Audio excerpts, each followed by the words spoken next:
Assalamualaikum warahmatullahi wabarakatuh. Shalom, Om Swastiastu, Namo Buddhaya, salam kebajikan. Perkenalkan, nama saya Salsabila dengan NIM A5012530174. Video ini bertujuan untuk memenuhi tugas mata kuliah bimbingan dan konseling belajar yang diampu oleh Ibu Dian Fitriani, SPD, MPD.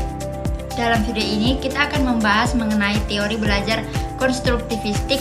Pengertian dari teori konstruktivistik adalah pandangan tentang bagaimana manusia mendapatkan dan membangun pengetahuan.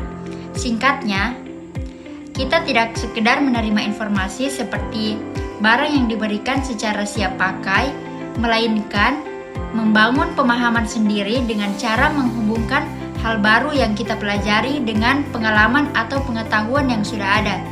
Sebelumnya, bayangkan seperti membangun rumah, kita memulai dari pondasi yang sudah ada, lalu menambahkan bata demi bata sesuai dengan apa yang kita butuhkan dan pelajari sepanjang prosesnya.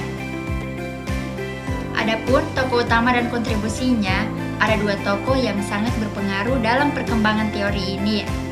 Yang pertama, Jean Piaget. Beliau mengatakan bahwa perkembangan berpikir manusia melalui tahapan yang jelas, mulai dari masa kanak-kanak hingga dewasa. Anak-anak tidak hanya versi kecil dari dewasa, mereka punya cara sendiri untuk memahami dunia dan terus memperbarui pemahaman itu saat mereka mendapatkan pengalaman baru. Yang kedua, Lev Vygotsky. Beliau menekankan peran lingkungan dan orang lain dalam pembelajaran. Ada hal-hal yang belum bisa kita kerjakan sendiri, tapi bisa kita lakukan dengan bantuan orang yang lebih berpengalaman seperti guru atau orang tua. Ini disebut zona perkembangan terdekat, area di mana kita bisa belajar dan tumbuh dengan dukungan yang tepat. Adapun kelebihan dari teori ini, yang pertama, pembelajaran lebih bermakna karena kita aktif terlibat dalam proses membangun pengetahuan, jadi lebih mudah mengingatnya dalam waktu lama. Yang kedua, mendorong berpikir kritis. Kita diajak untuk mencari tahu sendiri alasan dibalik sesuatu, bukan hanya menerima apa yang dikatakan orang lain. Dan yang ketiga, menghargai perbedaan. Setiap orang punya cara sendiri untuk memahami hal yang sama, jadi lebih menghargai pandangan yang berbeda. Adapun kekurangan dari teori ini, yang pertama, butuh waktu lebih lama. Proses membangun pemahaman sendiri tidak secepat hanya mendengar penjelasan langsung, jadi bisa memakan waktu lebih banyak. Yang kedua, sulit untuk mengukur kemajuan secara seragam, karena setiap orang belajar dengan kecermatan dan cara yang berbeda. Sulit membuat standar penilaian yang sama untuk semua orang. Yang terakhir, implikasi dalam kehidupan sehari-hari di pendidikan.